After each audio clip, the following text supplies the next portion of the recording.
மலர்களிலே ஆராதனை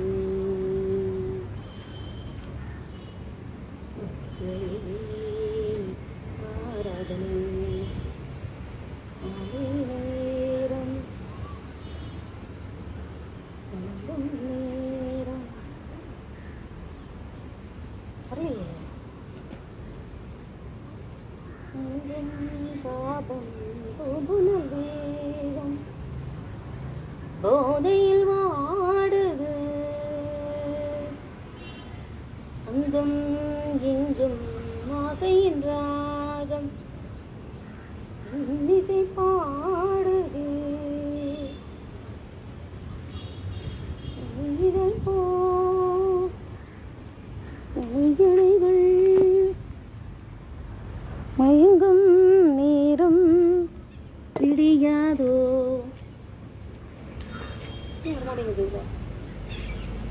பெரை தொடுக்காதோ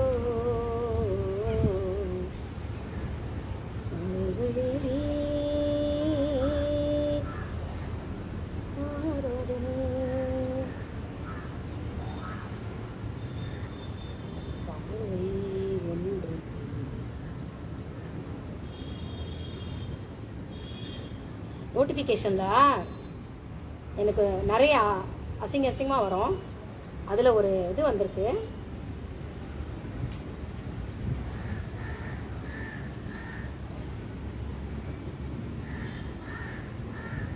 விஜயகாந்த் அதிர்ஷ்டமானது எப்படி வைதேகிக்கு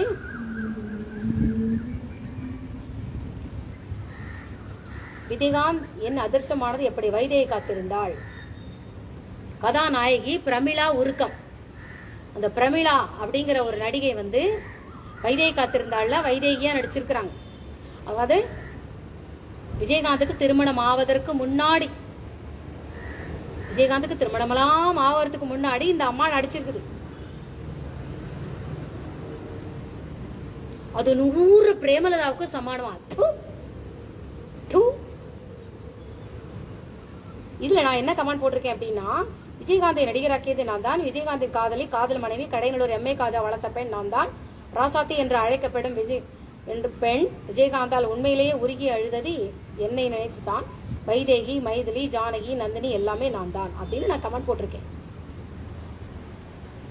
அதுக்கு ஒரு சண்டாளன் ஒரு வேசிக்கு பிறந்தது. வேசி விபச்சாரிக்கும் விபச்சார புரோக்கருக்கும் பிறந்தவன், அதாவது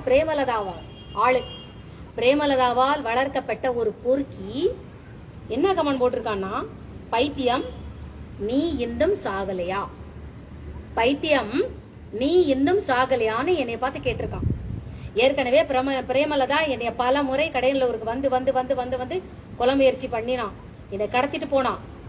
ரோட்லேயே என்னை அடிச்சான். அவனோட ஆள் வந்து முடியை பிடிச்சி இழுத்து ஒரு தள்ளிட்டு கத்தி வச்சு குத்த வரும்போது அந்த ஏவன்ல இருந்து ஆட்கள்லாம் வந்துட்டு அவனை அடிச்சுட்டு போலீஸ்ல ஒப்படைச்சுது. அதுக்கப்புறம் என்னை கடத்திட்டு போனா, புண்ணியாவரம் கடத்திட்டு போனா. இந்த பிரேமலதா புண்ணியாவரத்தை கடத்திட்டு போவா, காசி திருமம் கடத்திட்டு போவா, அதுக்கப்புறம் குமந்தாவரம் அந்த தோப்புக்கு கடத்திட்டு போவா, அதுக்கப்புறம் கம்மடேரியில ஒரு பக்கம் கடத்திட்டு போவா, புண்ணியாவரம் கடத்திட்டு போவா. ஒவ்வொரு இடமா கடத்திட்டு போயிட்டு என்னை கொலை பண்ண, மூஞ்சில ஆசிட் ஊத்துறதுக்கு இந்த பிரேமலதா நிறைய முயற்சி பண்ணினா. கடைசியில தான் இன்ஸ்பெக்டர் சக்கரவர்த்தி வந்து இப்போ 1990 1900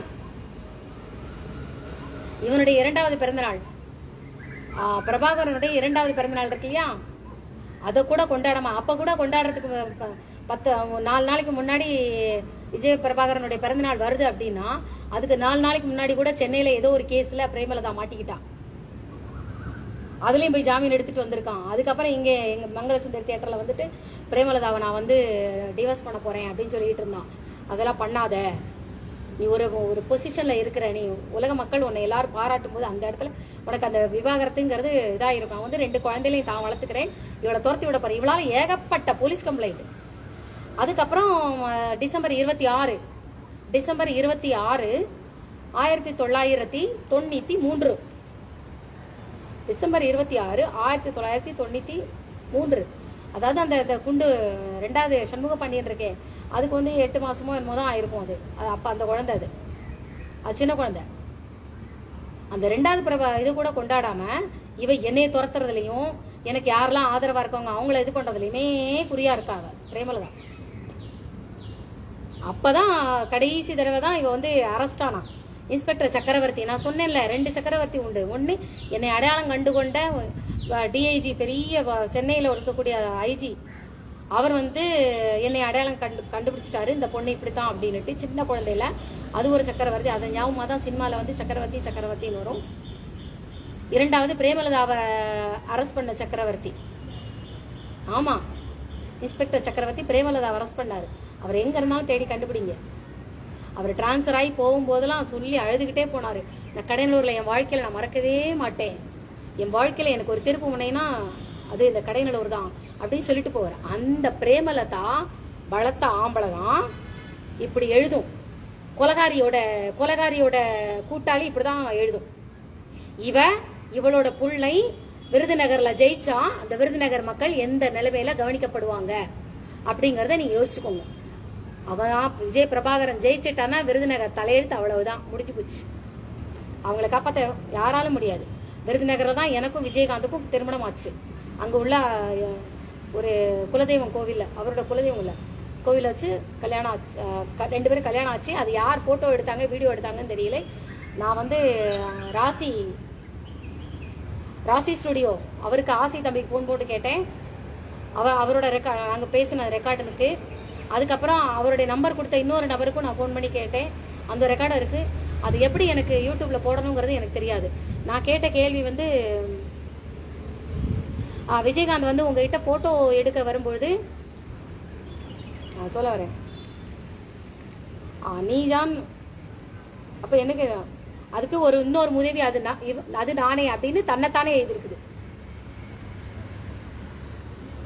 புரிஞ்சுதா? இந்த பிரமிளா வைதேகியா நடிச்சிருக்கு போல இருக்கு. சரியா? வைதேகி காத்திருந்தாள்ல, அந்த வைதேகியும் இந்த பிரமிளாவும் பிரேமலதாவும் ஒன்னா. 2 பேரும் கல்யாணம் ஆன பிறகு 1 வருஷம் வரைக்கும் 2 பேரும் சண்டை சண்டை சண்டை சண்டை சண்டை. அவன் எதுக்காக 1 வருஷம் வெயிட் பண்ணானா, என் வயிற்றுல குழந்தை வளருதான்னு பாக்குறதுக்கு. அவன் என்னை முடிச்சிட்டான், வேலையை முடிச்சிட்டான். கல்யாணம் ஆகி அங்க காசியில போய் அப்பா அம்மாக்கு கல்யாணம் இது கர்மம்லாம் பண்றதுக்கு முதல் நாள் தம்பதியராக தான் பண்ணணும் அப்படின்னு சொல்லும் பொழுது கல்யாணத்துக்கு முதல் நாளே எனக்கு எல்லாத்தையும் முடிச்சிட்டான். எனக்கே தெரியாம மயக்க மருந்து கொடுத்து முடிச்சிட்டான். சினிமா நடிகர் தானே, அவன்கிட்ட எல்லாம் கிடைக்குமே. முடிச்சுட்டு அப்புறம் தான் மறுநாளைக்கு தான் நாங்கள் வந்து அழகர் சுவாமி நாயுடு அவன் முன்னோர்கள் எல்லாருக்கும் நாங்கள் கர்மம் பண்ணிடும். பிரேமலதா வச்சு கர்மம் பண்ணக்கூடாதுன்னு என்னையை கூட்டு போய் கர்மம் பண்ணான். உண்மைகள் ஒரு நாள் வெளிச்சத்துக்கு வரும்ல, ஏமா போய் சொல்ல மாட்டான். அதுவும் பப்ளிக்ல போட்டுக்கிட்டு இருக்கிறேன், எல்லாரும் பார்ப்பாங்க பப்ளிக்ல. இப்ப எல்லாரும் பார்க்கல, ஆனா ஒரு நாள் பெரிய பெரிய இடம் சிபிசிஐடி, என்னோட நண்பர்கள் சிபிசிஐடி, போலீஸ், மிலிட்டரி நண்பர்கள் எல்லாரும் இருக்கிறாங்க. ஹை அத்தாரிட்டி வரைக்கும் என் நண்பர்கள் இருக்கிறாங்க. அவங்களுக்கு தெரியும் ஏமா எதுல போய் சொல்லுவா, எதுல சும்மா வெட்டி பந்தா பண்ணுவா, எதுல தன்னைத்தானே பீத்திக்கிடுவா. அதெல்லாம் அவங்களுக்கு என்னைய பத்தி நல்லாவே தெரியும். கண்டவங்கலாம் என்னை வந்து சும்மா எதுவும் சொல்லிட்டு இருக்க கூடாதுன்னு இவ்வளவு பப்ளிக்ல நான் பதிவு போட்டுட்டு இருக்கேன்னா உண்மையை தான் நான் பேசிட்டு இருக்கிறேன். அந்த ராசி ஸ்டுடியோக்காரர் ஃபோன் பண்ணிட்டு நான் அவர்கிட்ட கேட்டேன் ஒரு கேள்வி. சார், விஜயகாந்த் உங்ககிட்ட போட்டோ எடுக்க வரும்போது ஒரு சின்ன குழந்தைய கூட்டிட்டு வருவாரா அப்படின்னு கேட்டேன். ஆமா கூட்டு வருவாரு. ஆமா அப்படின்னு. அந்த குழந்தை பேரு பாரதியா அப்படின்னு கேட்டேன். ஆமா அப்படின்னு சொன்னார். இந்த 2 விஷயம் எனக்கு போதும். அப்புறம் அவரு என்னை வந்து விஜயகாந்த் வந்து என்னை மடியில உட்கார வச்சுக்கிட்டு போட்டோ எடுத்தான், இப்படி அணைச்சிக்கிட்டு போட்டோ எடுத்தான், முத்தம் கொடுக்குற மாதிரி போட்டோ எடுத்தான். அப்புறம் என்னை இப்படி, நான் சின்ன குழந்தை தானே, இப்படி தோல்ல இப்படி தூக்கி வச்சுட்டு போட்டோ எடுத்தான். எப்போ இனிக்கும் இளமை படத்துல அறிமுகம் ஆனதுக்கு அப்புறமும், இனிக்கும் இளமை படத்துல அறிமுகம் ஆறதுக்கு முன்னாடி, நான் எனக்கு இந்த மாதிரிலாம் சக்தி உண்டுன்னு தெரியறதுக்கு முன்னாடி என்கிட்ட ஏதோ ஒரு ஈர்ப்பு இருக்கு அப்படிங்கறதுனால, ஒரு ஈர்ப்புனால அவன் என்னை தூரத்தை கூட்டிட்டு போவான். அது போக அழகர் சாமி நாயுடு வந்து சித்திரை திருவிழாக்கெல்லாம் என்னால போக முடியல, நீ இவளை கூட்டிட்டு போ அப்படின்னு, நீ கூட்டிட்டு போ அப்படின்னு சொன்னதுனால அவன் என்னை கூட்டிட்டு சுத்திட்டு அலைவான். சுத்திட்டு அலைவான். இனிக்கும் இளமை படத்துல நடிச்சு முடிஞ்சதுக்கு அப்புறம் என்னை ஊரை சுத்த கூட்டி போகும்போதெல்லாம் என் கூட சேர்ந்து போட்டோ எடுத்துக்கிட்டான். அப்பவும் எடுத்துக்கிட்டான், இப்பவும் எடுத்துக்கிட்டான். படத்துல நடிச்சதுக்கு அப்புறமும் எடுத்துக்கிட்டான், படத்துல நடிக்கிறதுக்கு முன்னாடியும் விஜயராஜும் என்னை போட்டோ எடுத்துக்கிட்டான். அந்த போட்டோஸ் எல்லாம் இருக்கா அப்படின்னு சொல்லிட்டு ராசி ஸ்டுடியோக்காரர் பாக்குறேன்னு இருக்காரு. அதுக்குள்ள விஜய் பிரபாகரோடைய அந்த பிரேமலதாவோட குண்டாஸ், அந்த சுதீஷ், இவங்கெல்லாம் சேர்ந்து ராசி ஸ்டுடியோக்காரருக்கு ஏதாவது துன்பம் தொல்லை, அந்த ஸ்டுடியோவை அடிச்சு நொறுக்கிறது, இதெல்லாம் வந்தா அது பிரேமலதா, சுதீஷ், அந்த சுத்தீஷோட 2 அந்த அக்கா புருஷங்க, இவங்க தான் காரணம். உண்மையை மறைக்கணுங்கிறதுக்காக என்ன வேணாலும் நடவடிக்கை எடுப்பாங்க. அந்த மீசை ராஜேந்திரன் அவரை சேர்த்துக்கணுமே. அவர் தானே பிரேமலதாக்கு கூஜா. பிரேமலதாவோட கையில் இருக்கிற கூஜா, அந்த கூஜாவோட பேரு மீசை ராஜேந்திரன். ஆமா, அதனால உண்மைகள் ஒரு நாள் வெளிச்சத்துக்கு வரும். அந்த கூட்டாளி தான் இப்படி கமெண்ட் போட்டிருக்கான், பைத்தியம் நீ இன்னும் சாகலையா அப்படின்னு. ஏன் நான் உயிரோட இருக்க கூடாதுங்கிறதுக்கு நீ என்ன அடிக்கிறதுக்கு ஆள் அனுப்பினியாடா? உன் ஐடியை நான் ட்ரேஸ் பண்ணேன்னு வச்சுக்கோ, அவ்வளவுதான். என்னை பத்தி உனக்கு தெரியாது. ஹேமாலாம் ஆயுதத்தை கையில எடுக்கவே மாட்டா. நீ என்னை பார்த்து என்னை நோக்கி எடுத்த அதே ஆயுதத்தை உனக்கு எதிரா திருப்புவேன். அதுவே உனக்கு எதிரா திரும்பும். என்னை பத்தி தெரியாம சும்மா இதா கமெண்ட் போட்டுட்டு இருக்காரு. என்னது அந்த வைதேகி 100 பிரேமலதாக்கு சமமா? மானங்கட்டவளை. அவ 100 பிரேமலதாக்கு சமானமா? அந்த வைதேகி கல்யாணம்லாம் ஆறதுக்கு முன்னாடியே வைதேகி காத்திருந்தாள் வந்தாச்சு. அவன் சொல்லி சொல்லி இப்ராஹிம் ராவுத்தர் சொன்னார் என்கிட்ட, எப்ப பார்த்தாலும் ஒன்னே நினைச்சு ராசா ஆத்தி ஒன்ன காணாத நெஞ்சு காத்தா அடி போலா. அதுவும் இந்த பாட்டு, சிந்திய வெண்பனி சிப்பியில் முத்தாச்சு என் கண்ணம்மா, அந்த பாட்டெல்லாம் என்னை நினைச்சே தான் பாடினேன்னு சொல்லிட்டு இருப்பான். அதுக்கப்புறம் பூந்தோட்ட காவல்காரன் அந்த பாட்டு, அதெல்லாம் என்னைய நினைச்சே தான் பாட்டு பாடும். அந்த காதல் காட்சியெல்லாம் என்னைய நினைச்சது. அப்புறம் மனதில் சூங்கோடு, அதுல நான் சொல்லி கொடுத்த ஸ்டெப். இதை வச்சிருவோம்.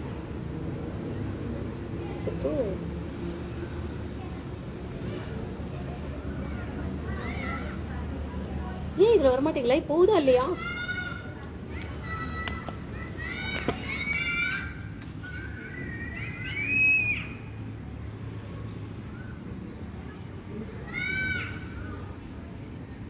லைவ் வருதா இல்லையா? சந்தேகமா இருக்கு எனக்கு. இதுல ஏன் வரமாட்டேங்குது?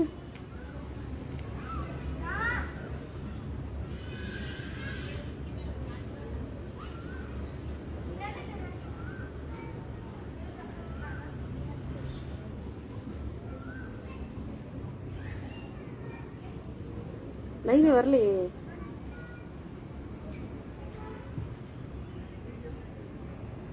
ஐயோ ஏன் வரமாட்டேங்குது? இவ்வளோ நேரம் பேசுனது வீணா போச்சே.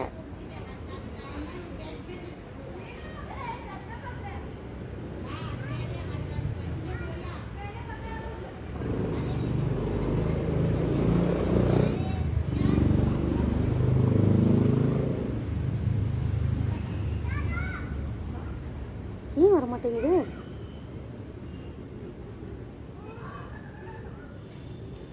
வரமாட்டேங்குது.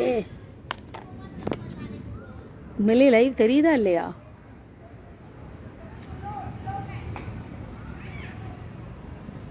லைவ் ஓடிட்டு தானே இருக்கு.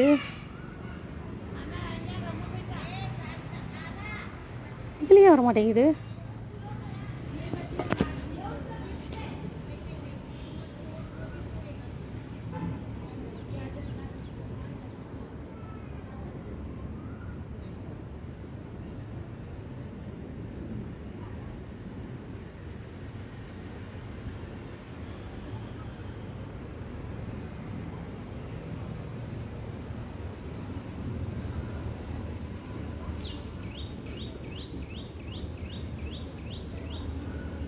வரமாட்டேங்குது.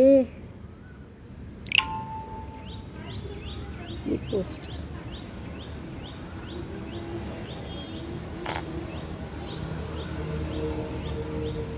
ஆமா இப்பதான் வருது. தெய்வமே இப்பதான் வந்துட்டு இருக்குது.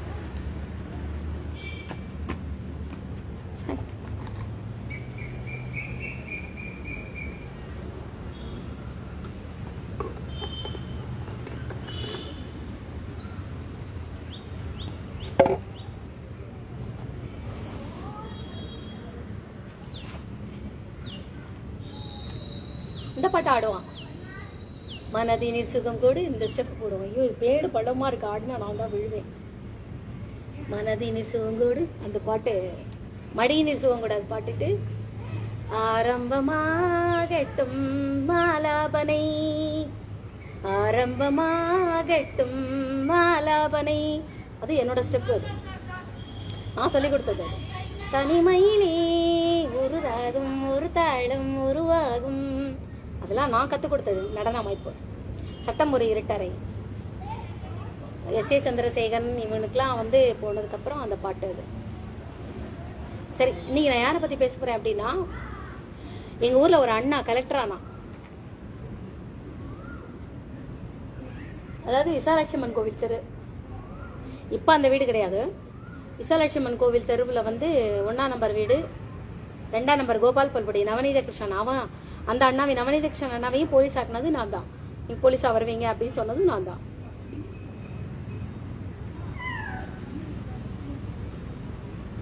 அந்த அண்ணா போலீஸ் ஆக்குவேன்னு சொன்னதும் நான் தான். அதுக்கு அடுத்தது அந்த நவநீத கிருஷ்ணன் கோபால் பல்பொடியோட பையன் நவநீத கிருஷ்ணனுடைய தொப்பியை எடுத்து தான் நம்ம அப்போ சிபிசிஐடி இன்ஸ்பெக்டர் கல்யாணி, அவனுக்கு சின்ன வயசுலயே அவனுக்கு தொப்பியை போட்டு அழகு பார்த்து, நீ எதிர்காலத்தில் நீ போலீஸா வருவா வருவான்னு சொல்லிக்கிட்டு இருப்பேன். 3ஆம் நம்பர் வீடு, 4ஆம் நம்பர் வீடு, 3ஆம் நம்பர் வீடு கிடையாது. அதுக்கப்புறம் மாட்டு தொழு வரும்.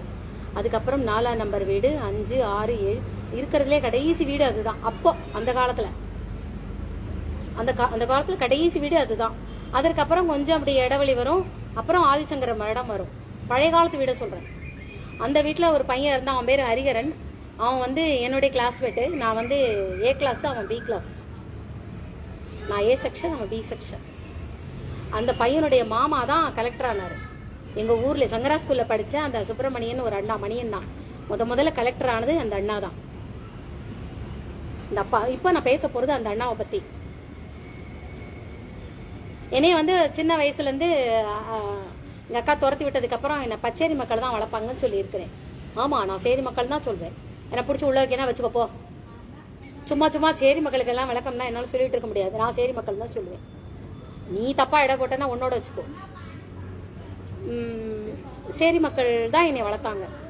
அதில் அந்த துப்புரவு பணியாளர் அந்த சண்முகம், மாரியம்மாள் அவங்க 2 பேரும் தான் என்னை வந்து வளர்த்தா. அவங்களுக்கு குழந்தையே இல்லைன்னு சொல்லிட்டு என்னை வளர்ப்பாங்க. அப்போ என்னோட தியான சக்தி எல்லாத்தையும் ஒவ்வொருத்தரையும் விட்டு வச்சிருப்பேன். தியான சக்தி யார்கிட்ட விட்டு வச்சிருப்பேன், பிணமெரிக்கிறவர்கிட்ட ஒன்று இருக்கும்.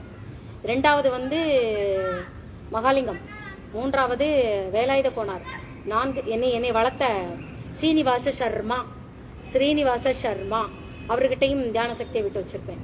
அதுக்கப்புறம் லால் சிங் சார், ஹரிணி வித்யாலயா லால் சிங் சார். அதுக்கப்புறம் கோபால் ராஜா, ரேணுகாவோட ஹஸ்பண்ட் கோபால் ராஜா, இந்த நடராஜ் கணேஷோட அப்பா கோபால் ராஜாட்ட இருக்கும். அப்புறம் சுந்தரகோணார்ட்ட என்னோட சக்தி இருக்கும். தியான சக்தியெல்லாம் சுந்தரகோணார்ட்ட விட்டு வச்சிருப்பேன். அதுக்கப்புறம் மங்களசுந்தரி சினிமா தியேட்டர் ஓனர், படம் எடுக்கிறவர், படம் ஓட்டுறவர்கிட்ட என் சக்தி இருக்கும். அப்புறம் அங்கே டிக்கெட் கொடுப்பார்ல, அவர்கிட்ட என் சக்தி விட்டு வச்சிருப்பேன். அது அவங்களுக்கே தெரியாது. அப்புறம் டீ கடைக்காரர், அவர்கிட்ட என் சக்தியை நான் விட்டு வச்சிருப்பேன், தியான சக்தியை விட்டு வச்சிருப்பேன். அதுக்கப்புறம் அங்கே எங்கள் ஊரில் வந்து அந்த ஆஸ்பத்திரியிலேருந்து இப்படி தெற்க பார்த்து இப்படி வந்தோன்னா அங்கே ஒரு மரக்கடை இருந்தது. இப்போ இருக்கா என்னன்னு தெரியல. மரக்கடையில் அந்த மரக்கடைக்காரர் எனக்கு கண்ணம்மான் பேர் வச்சார். அவர்கிட்ட என் சக்தி விட்டு வச்சிருப்பேன். அதுக்கப்புறம் சேரி மக்களில் என்னை வளர்த்தவர்கிட்ட விட்டு வச்சிருப்பேன். அது போக சின்ன சின்ன சின்ன குட்டி பசங்கள்லாம் இருக்காங்க இல்லையா, அவங்க கிட்டலாம் அவங்களோட எதிர்காலம் நல்லா இருக்கணுங்கிறதுக்கு அவங்கள அடிச்சு போட்டு அடின்னு அடிச்சு போட்டு தவத்தை மாற்றி விட்டுருவேன். ஏன்னா என்கிட்ட இருந்து நான் வீட்டுக்கு போகக்கூடாது, மாற்றி விட்டு அந்த பசங்களை நல்லா வரணும் அப்படின்னு சொல்லிடுவேன். அப்புறம் என்னுடைய லவ்வர் அறிவழகன் இருக்கான் இல்லையா, அவன்கிட்டையும் என்னுடைய சக்தி இருக்கும். குடும்பம் பிரச்சனை இருந்தது, யாராவது தம்பதிகள் பிரியிற மாதிரி இருந்தாங்களா, அல்லது இந்த ஜாதகம் அந்த ஜாதகம் ஒன்னா சேருமா, ரொம்ப நாளாக அவங்களுக்கு கல்யாணமே ஆகாமல் இருக்கே, கல்யாணம் ஆகுமா, ஏன் இந்த தம்பதிகள் பிரிஞ்சு போனாங்க, சேர்க்கலாமா வேண்டாமா, இந்த 2 பேருக்கும் உள்ள சண்டை நடந்துகிட்டே இருக்கே, இவங்க இப்படி இருக்காங்களே, அந்த மாதிரி தம்பதிகளை சேர்க்கணும், காதலர்களை சேராதா அப்படிங்கறதெல்லாம் கண்டுபிடிக்கணும். அப்படின்னா என்னோட காதலன் அறிவழகன்ட்ட நான் என்னோட சக்தி விட்டு வச்சிருப்பேன். அதுவும் அவனை எப்படி இப்பதான் அறிவழகனை பத்தி இப்ப பேச வரப்போறேன். அறிவழகனை வந்து சக்தி எடுக்கணும், நானும் அவனும் மூஞ்சி ஒருத்தர் முகம் பார்த்துக்க கூடாது. நான் சேரி பக்கம் வந்தாச்சுனாலே இவங்க வந்துருவாங்க. நான் அறிவங்க என்னை பார்க்க வரணும் அப்படின்னா நான் அதுக்கு பசங்களை போட்டு அடிச்சு போட்டு வந்துடுவேன். டேய் என்னை அறிவாளிங்க சொல்லிட்டா, என்னை பார்த்து அழகா இருக்கேன்னு சொல்லிடா, அறிவாளிங்க சொல்லிடா அப்படின்னு சம்மந்தமே இல்லாமல் அந்த பசங்களை அடிச்சு போட்டு வந்துடுவேன். அது நேரம் என்னை வளர்த்தவருக்கு கம்ப்ளைண்ட் போகும். அவங்க அம்மா போய் கம்ப்ளைண்ட் பண்ணுவாங்க, யோ உன் அந்த மாதிரி நீ அறிவாளின்னு சொல்லி நான் அழகா இருக்கேன்னு சொல்லி இந்த சின்ன பசங்களுக்கு போய் அடிச்சு போட்டு போகுது சார். அப்போ அவனை புரிஞ்சுக்கிடுவான், இவன் அறிவழகனை பார்க்கணும் நினச்சிட்டு இருக்கா அப்படின்னு. அறிவழகன் கரெக்டாக வந்துடுவான். வந்த உடனே நீ நான் கண்ணை மூடிக்கிறேன், என் முன்னாடி உன் முதுகு காட்டிட்டு வந்து நெல் அப்படின்பேன். இவன் என் முன்னாடி முதுகு காட்டிட்டு இப்படி வந்து நிற்பான். நான் அப்படியே அவனை சட்டையை காட்டுறா அப்படின்பேன். சட்டையை காட்டிடுவான். சட்டையை காட்டின உடனே அவனை இறுக்கி இப்படி அனுப்பேன். அறிவழகனை, என்னோட காதலன் அறிவழகனை இறுக்க, இந்த ஜென்மத்துக்கு உண்டான காதலன் இது, ஜென்ம காதலன். அது பூர்வ ஜென்ம காதலன் என்பது விஜயகாந்த். ரதி மன்மதன் காதல்ங்கிறது விஜயகாந்த். இது இந்த ஜென்மத்துக்கு உண்டான காதலன் இவன். என்னுடைய இந்த பதிவு, இந்த காதலனுக்கு உண்டான பதிவு வந்து சாதாரணமானவங்களுக்கு எல்லாம் புரியவே புரியாது. ஆன்மீகர்கள், நல்ல சிறந்த ஆன்மீகர்களுக்கு புரியும். அப்புறம் இந்த ஆராய்ச்சி பண்ணுவாங்க இல்லையா, மனநிலை ஆராய்ச்சி பண்ணுவாங்க இல்லையா, சைக்காட்ரிஸ்ட் சைக்காலஜிஸ்ட், இவங்களுக்குலாம் என்னோட இது வந்து புரியும். உங்களை இப்படி இறுக்கி அனுப்பேன். அணைச்சதுக்கு அப்புறம் அந்த பிரச்சனையை மனசுல நினைச்சிட்டு அவனை அப்படி எடுத்துட்டு இப்படி பார்த்தேன்னா அது சேருமா சேராதா, இல்லை சேர்த்து நம்ம தான் வைக்கணுமா, அதுக்குண்டான ரிசல்ட்டு அறிவழகன் இருந்து எடுக்கும். இப்போ வரேன். இப்படி ஒவ்வொருத்தருக்கையா இருக்கும்போது ஒவ்வொருத்தரையும் ஒவ்வொன்றா ஆக்கணும்னா ஒவ்வொருத்தையும் சக்தி வாங்கி வாங்கி வாங்கி அவங்கள பாஸ் பண்ணிவிடும். ஏன் இந்த மாதிரி பண்றேன் அப்படின்னா, என் குடும்பம் மோசமான குடும்பம். ரொம்ப மென்டல் டார்ச்சர் கொடுக்கும், பிசிக்கல் டார்ச்சர் கொடுக்கும். அதெல்லாம் மன உளைச்சல் இருக்கும்போது அப்படி நொறுங்கிடுவேன். அப்போ எனக்கு தியானம் பண்ணலாம் எனக்கு இருக்காது, என்னையே நான் மறந்துடுவேன். அப்போ யாராவது பிரச்சனைன்னு வரும்போது நம்ம என்ன பண்றதுன்னா, அவங்கள போய் அணைச்சிட்டு அவங்கள்ட்ட சக்தி எடுத்து ரிசல்ட்டை கண்டுபிடிச்சி உங்களுக்கு மாற்றி விட்டுருவேன். அப்படிதான் நிறைய பண்ணிடுவேன். இப்போ வரேன். அப்போ இந்த சுப்பிரமணிய அண்ணா இருக்காங்க இல்லையா, ஆதிசங்கரர் மடம். ஆதிசங்கரர் மடத்துல வந்து என்னோட குரு சுப்பிரமணியன் சீனிவாச சர்மா வந்து எல்லா அண்ணா மாதிரி, எனக்கு தான் எல்லாரும் அண்ணா மாதிரி தானே, வயசு பசங்க எல்லாருக்கும் கூப்பிட்டுட்டு ருத்ரம் சொல்லி கொடுப்பாரு.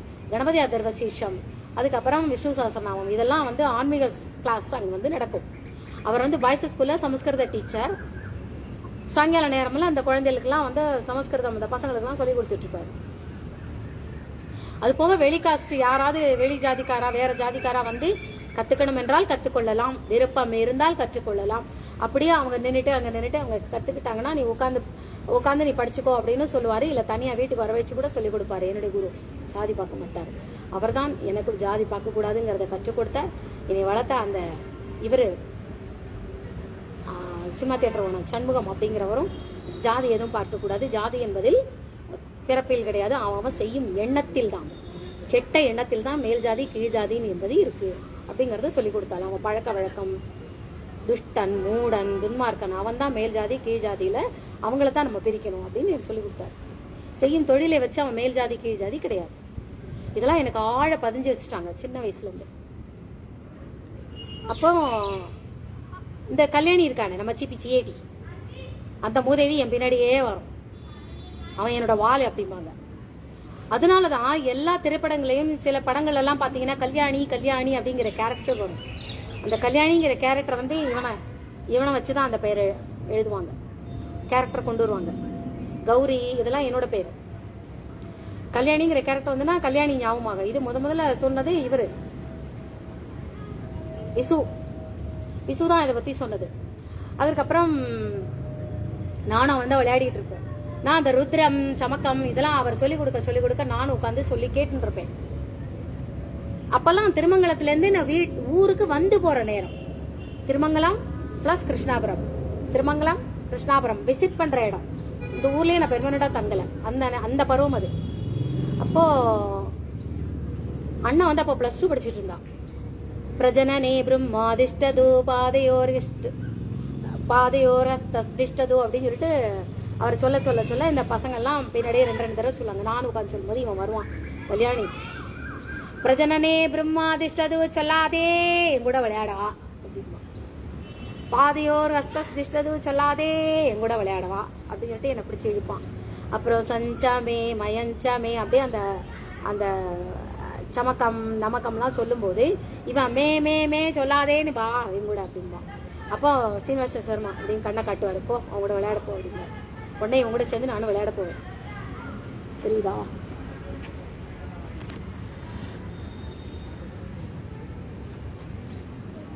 சரின்னு சொல்லிட்டு நானும் இவங்க கூட சேர்ந்து விளையாட போவேன். இவங்க கூட சேர்ந்து சுத்தி விளையாடிட்டு இருப்பேன். ஒரு தடவை என்னாச்சு, அண்ணா +2 படிச்சுட்டு இருந்தா. +2 எக்ஸாம் மணியண்ணா வந்து +2 எக்ஸாம் நெருங்க எக்ஸாம் நெருங்க நெருங்க நெருங்க நெருங்க அண்ணாக்கு வந்து உடம்பு ரொம்ப முடியாமல் போயிடுச்சு. ஜாண்டிஸ், மஞ்சக்காமாலை, இன்னும் என்ன ஒன்று, ரேடியா படுத்துட்டா. அந்த அந்த அண்ணா வாத்துல நல்லா படிப்பா. ரேடியா உடம்பு முடியாமல் படுத்துட்டா. படுத்ததுக்கப்புறம் எக்ஸாம் நெருங்கிட்டே இருக்கு. எல்லாரும் ஹால் டிக்கெட் வாங்கியாச்சு. அண்ணா மட்டும் வாங்கலை. மணி அண்ணா மட்டும் ஹால் டிக்கெட் வாங்கவே இல்லை. அப்போ அந்த மாமி இருக்காங்க இல்லையா, அந்த அண்ணாவோட அம்மாவுக்கு வந்து ஊர்ல இருந்து ஏதோ தந்தி வந்ததா, யாருக்கோ உடம்பு சரியில்லைன்னா என்னமோ தெரியல, குடும்பமே ஊருக்கு போக வேண்டி இருந்தது. அண்ணா மட்டும் ஆத்துல விட்டுட்டு. அப்போ சீனிவாச சர்மா எனக்கு ஏதோ ஒரு ஃபீலிங் வந்தது. டக்கு டக்கு டக்குன்னு ஓடி வந்து அண்ணாவத்துல வந்து இப்படி எட்டி பாக்குறேன். அண்ணா மட்டும் தனியா படுத்துட்டு இருந்தா. அண்ணா நீ தனியா படுத்துட்டு இருக்கியா அப்படின்னு. ஆமா. நான் உடனே ஓடி போய் தாத்தா போய் கூட்டிட்டு வந்தேன். தாத்தா அந்த அண்ணா இருக்கா இல்லையா, தனியா படுத்துட்டு இருக்கா அப்படின்னு. அண்ணா வந்துட்டா.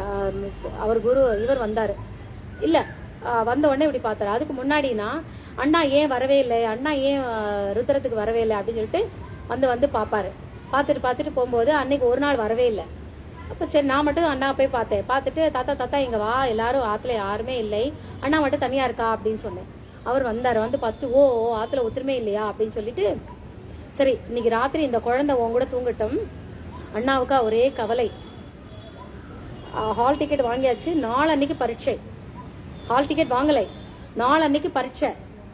நாளை கழிச்சு பரீட்சைன்னா இன்னைக்கும் அண்ணா உடம்பு முடியாம தான் படுத்துட்டு இருக்கா. எக்ஸாம் எழுதுவோமா மாட்டோமாங்கிற சந்தேகமே வந்தாச்சு. போச்சு நமக்கு இந்த வருஷம் போச்சு, அவ்வளவுதான் அப்படிங்கிற மாதிரி ஆயிடுச்சு. அப்புறம் அவன் அம்மா எல்லாரும் சொல்லிட்டு இந்த வருஷம் போனா போயிட்டு போறது, அடுத்த வருஷம் நம்ம எழுதிக்கலாம் அப்படின்னு எல்லாரும் சமாதானம் பண்ணியாச்சு. இல்லை நான் எழுதணும் அப்படிங்கும்போது தான் சீனிவாச சர்மா சொல்றாரு, நீ ராத்திரி தனியா படுத்துக்க வேண்டாம். இந்த குழந்தை இருக்கு இல்லையா, அந்த குழந்தை ராசியான குழந்தை, இந்த குழந்தைய நீ உன் பக்கத்துல தூங்க வச்சுக்கோ. என்ன எப்போதும் எங்காத்துலதான் தூங்கும். எங்காத்துல இவ தூங்க எங்களுக்கு ஏதாவது அதிர்ஷ்டம் அடிச்சுக்கிட்டே இருக்கு. யாராத்துல தூங்குறாலோ அப்ப அதிர்ஷ்டம் அடிச்சுக்கிட்டே இருக்கு. அதனால இந்த குழந்தை நீ என்ன பண்ணு, இந்த மாதிரி நாளைக்கு எக்ஸாம்ங்கிற, நாளை கழிச்சு எக்ஸாம்னா அண்ணா ஹால் டிக்கெட் கூட வாங்கவே இல்லை. அப்ப நீ என்ன பண்ணு, இந்த குழந்தைய ராத்திரி உங்களோட தூங்க வச்சுக்கோ அப்படின்னு சொல்லிட்டு அண்ணா வந்து சொல்றான். என்கிட்ட வந்து அந்த சீனிவாச சர்மா தாத்தா சொல்றார், நீங்க படுத்துக்கோன்னா அப்படின்னு. சரி. அவர் வந்து சர்மா தாத்தா வந்து என்னை அபிராமி அப்படின்னு தான் கூப்பிடுவார். அபிராமி நீங்க தூங்கு அப்படின்னாரு. சரி அப்படின்னு ஆச்சு. அவரும் போயாச்சு. அண்ணாக்கு சாப்பிட்றதுக்கு ஏதாவது வேணுமே அப்படின்னு. அப்புறம் தாத்தா தான் வாத்துல இருந்து சாதம் எடுத்துட்டு இருந்த கஞ்சி மாதிரி ஏதோ போட்டு, இந்த கஞ்சியை நானே ஊட்டி விட்டேன் அண்ணாவுக்கு. அண்ணா சாப்பிட்டாச்சு. அப்புறம் நானே என் கையால எடுத்து என்னென்ன மாத்திரை வேணும் அப்படின்னு கேட்டேன். அண்ணா இதை எடும்பா. அப்புறம் அதெல்லாத்தையும் எடுத்துட்டு அண்ணாக்கு மாத்திரையும் கொடுத்தாச்சு. கொடுத்துட்டு அண்ணா நீ தூங்கு அப்படின்னு. அண்ணா தூங்கியாச்சு. அப்பெல்லாம் பழைய காலத்துல 8 மணிக்கெல்லாம் தூங்கிடுவோமே, ஸ்ட்ரீட் லைட்லாம் கிடையாது. 8 மணிக்கெல்லாம் அண்ணா அந்த கொல்லை கதவு அந்த கதவு எல்லாத்தையும் அவரே மாமாவே சாத்திட்டு போயிட்டார். இந்த வான்வெளி மட்டும் திறந்துருக்கும், கையால போனோம் பாத்ரூம்லாம் போகணுமே, அதுக்காக அதை மட்டும் திறந்துட்டு மீதி எல்லாத்தையும் என்ன பண்ணிட்டா அண்ணா சீனிவாச சர்மா தாத்தா வந்து சரி தூங்கு அப்படின்னு போயிட்டாரு. நானும் தூங்கியாச்சு. நான் குழந்தை நல்லா தூங்கியாச்சு. காலங்கத்தால தண்ணி சத்தம் கேட்குது. சொல்ல யாரோ குளிக்கிற சத்தம் கேட்குது. படக்குன்னு எந்திருந்து என் பக்கத்துல பாக்குறேன், அண்ணாவை காணும். பக்கத்துல பாக்குறேன், அண்ணாவை காணவே இல்லை. தூக்கி ஏறி போட்டுருச்சு. அண்ணான்னு அழறேன், நான் காணும். அப்புறம் குளிக்கிற சத்தம் கேட்டுது. அப்படி பாக்குறேன், கதவை அப்படி திறக்கிறேன். அண்ணா அப்படியே குளிச்சுட்டு இருக்கா. ஐயோ அண்ணா உடம்பு சரியில்லை, இங்க குளிச்சுட்டு இருக்கே அப்படின்னு. அண்ணா நல்ல சோப்பெல்லாம் போட்டு நல்லா ஜெல்லு போட்டு ஷாம்பெல்லாம் போட்டு ஜெல்லு அண்ணா குளிச்சுட்டு இருக்கான். ஐயோ அண்ணா உடம்பு சரியில்லை. யாருக்கு உடம்பு சரியில்லை? நான் நல்லா ஆயிட்டேனே அப்படிங்கிறேன். என்ன சொல்றேன் அப்படின்னு. நல்லா ஆயிட்டேல? ஆமா. டக்குன்னு எடுத்துட்டா இது பண்ணினா அண்ணா ஓடி வந்து என்னை அப்படி அணைச்சு முத்தம் கொடுத்தா. எல்லாரும் சொன்னது சரியாதான் இருக்கு. நான் நம்பவே இல்லை. அப்போ அந்த தாத்தா குரு வந்து சொன்னாரு, சார் வந்து சொன்னாரு, இந்த மாதிரி இந்த குழந்தை உங்களோட தூங்கட்டும் நல்லா இருக்கும் அப்படின்னு சொல்லிட்டு. நான் சும்மா படுத்து தூங்கிதான், நான் குழந்தை தட்டி தூங்க வச்சாச்சு. நானும் தூங்கியாச்சு. கிளம்புற அண்ணா எந்திருந்துட்டு சரி வா போலாம். அப்படி விறுவிறுன்னு என்னையும் கூட்டினா ஆத்து கதவை கூட்டினா எல்லாத்தையும் ஸ்கூல் யூனிஃபார்ம் எல்லாம் போட்டுண்டா வா போலாம் அப்படின்னு நான் ஸ்கூலுக்கு கூப்பிடுறேன் அப்படின்னு. அண்ணா நேர சர்மா தாத்தாவை போய் பார்த்துட்டு அண்ணாவை நமஸ்காரம் பண்றா. நமஸ்காரம் பண்ணிட்டு இந்த மாதிரி இந்த குழந்தையால நான் நன்னா ஆயிட்டேனோடனே அவருக்கு தாத்தாக்கு ஏகப்பட்ட சந்தோஷம். சரிப்பா ஹால் டிக்கெட் வாங்கிட்டு வா அப்படின்னாரு. போயிட்டு ஹால் டிக்கெட்டை வாங்கிட்டு வந்தாச்சு. மறுநாளே அண்ணா வந்து +2 எக்ஸாம் எழுத ஆரம்பிச்சிட்டான். எழுதி முடிச்சாச்சு. நானும் ஊருக்கு போயாச்சு. ஊருக்கு போனோடனே அண்ணா எனக்கு வந்து அவர் வந்து தண்ணியின் மூலமாக நான் வந்து தண்ணியின் மூலமாக தூது அனுப்புவது எப்படிங்கிறத சினிமா தியேட்டர் ஓனருக்கு நான் கற்றுக் கொடுத்துருக்கிறேன், இவருக்கும் கற்றுக் கொடுத்துருக்கிறேன். இயற்கையாக வந்த ஒரு திறமையை நாம் வந்து ஒருத்தருக்கு கற்றுக் கொடுத்துட்டு அந்த அந்த வித்தையை நாம் திரும்ப வாங்கிக்கணும்.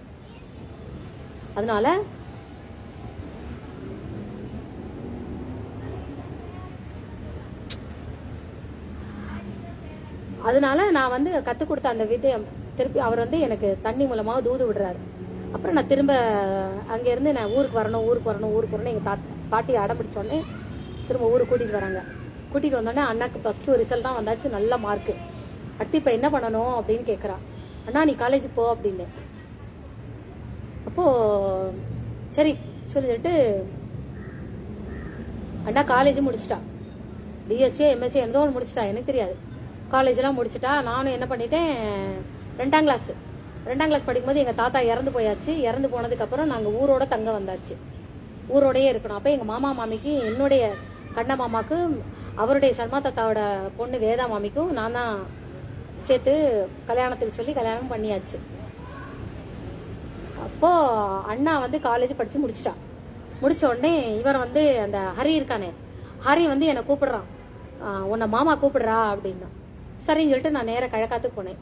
என்னண்ணா அப்படின்னு. அண்ணா வந்து டேபிளில் வந்து புக்ஸ்லாம் எல்லாம் வச்சிருக்கிறா. நான் வந்து நீ சொன்ன மாதிரி காலேஜெலாம் முடிச்சிட்டேன். முடிச்சதுக்கப்புறம் நான் இப்போ பிஸ்னஸ் பண்ணணுமா, சென்னைக்கு போய் பிஸ்னஸ் பண்ணணுமா, இல்லை யாருக்கிட்ட நான் வேலைக்கு சேரணுமா அப்படிங்கிறத நீ சொல்லு. இன்னைக்கு நான் எந்திருந்து நடமாடி +2 முடிச்சுட்டு காலேஜ் முடிச்சுட்டு நான் இருக்கேன்னா அதுக்கு நீ தான் காரணம். என்னோட எதிர்காலத்தை நான் உங்ககிட்ட ஒப்படைக்கிறேன், என்ன செய்யலாம் அப்படின்னாரு. அப்போ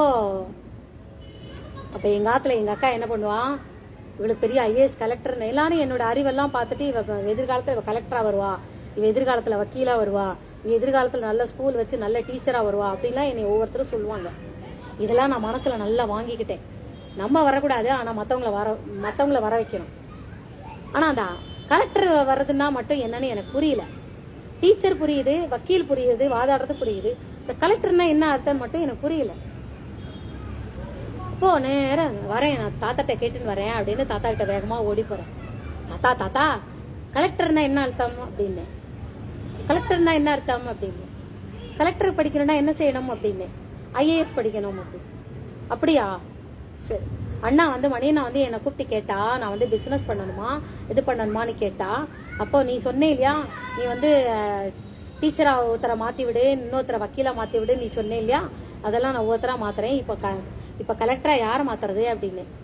நீ அண்ணாவை மாத்து, அண்ணாவை வந்து கலெக்டரா மாற்றணும், அப்போ அண்ணாவை நீ மாத்து அப்படின்னு. உடனே சரி நீ வாயேன் அப்படின்னு. வரேன், நீ எப்படி மாத்துறேன்னு பார்க்க வேண்டாமா, வா வா வா அப்படின்னுட்டு அண்ணா சர்மா தாத்தா உடனே வந்தார்.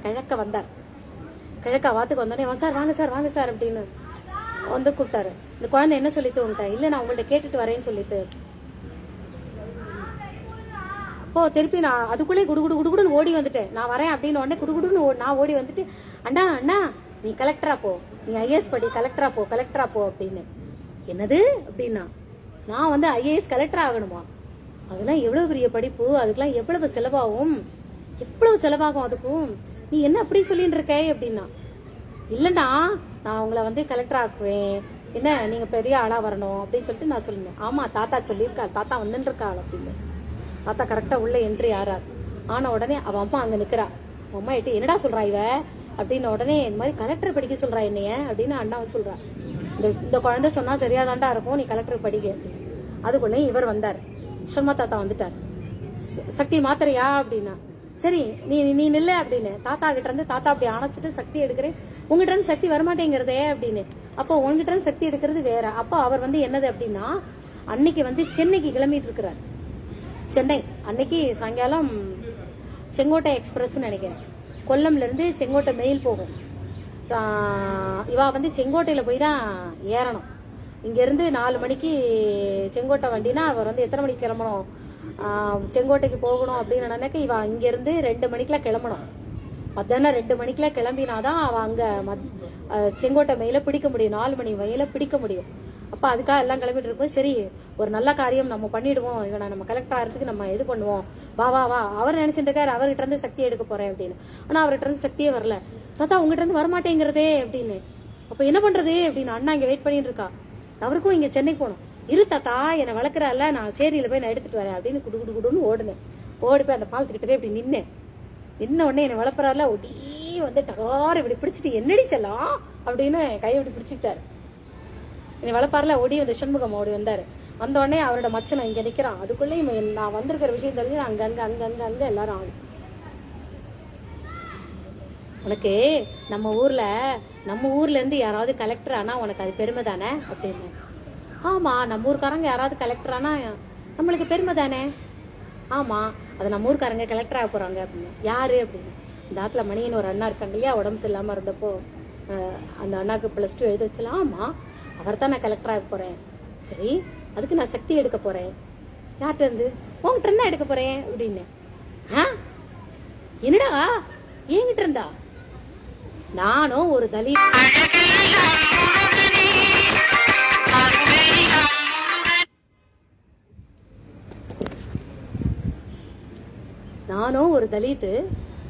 என்கிட்ட இருந்து நீ ஏன்பா எடுக்கிற? நான் ஒரு கீழ் ஜாதி அப்படின்னு. உடனே கீழ் ஜாதின்னு சொல்லாத, உடனே தலித்துன்னு சொல்லாத, நீ அப்படி சொல்லாத, நான் உங்ககிட்ட இருந்து தான் நான் சக்தி எடுக்க போறேன் அப்படின்னு. என்ன செஞ்சேன்? அவர் அப்படி இறுக்கி அழைச்சிட்டேன். அந்த இவர் இருக்கிறால, அது என்னை வளர்ப்பார்ல, அவரை நான் இப்படிதான் இருப்பேன், அவர் என் உயரத்துக்கு உட்கார்ந்து இருக்கிறாரு. என்கிட்ட குழந்தை மாதிரி தான் பேசணும். என்கிட்ட தாழ்ந்து என்னை குழந்தையா இன்னும் வளர்ந்தாலும் நான் பெரியவளானாலும் என்கிட்ட குழந்தையா தான் எல்லாரும் வந்து பேசுவாங்க.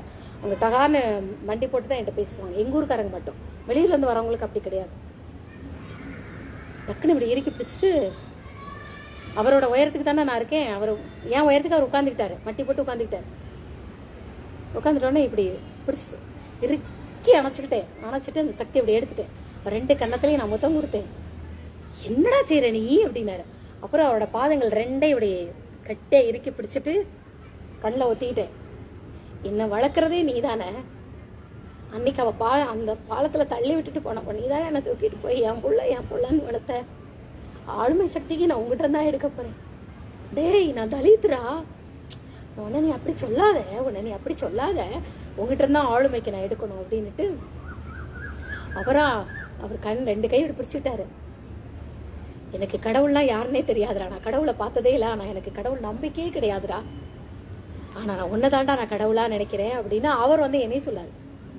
நான் உன்னதான் கடவுளா நினைக்கிறேன், எனக்கு சக்தி எடுக்கணும்னா பெருமாள் கோயிலையோ சிவன் கோயிலையோ போய் அங்கேயோ போய் நான் எடுத்துட்டு போலாமே. அவங்களாம் எனக்கு கடவுள் இல்லை.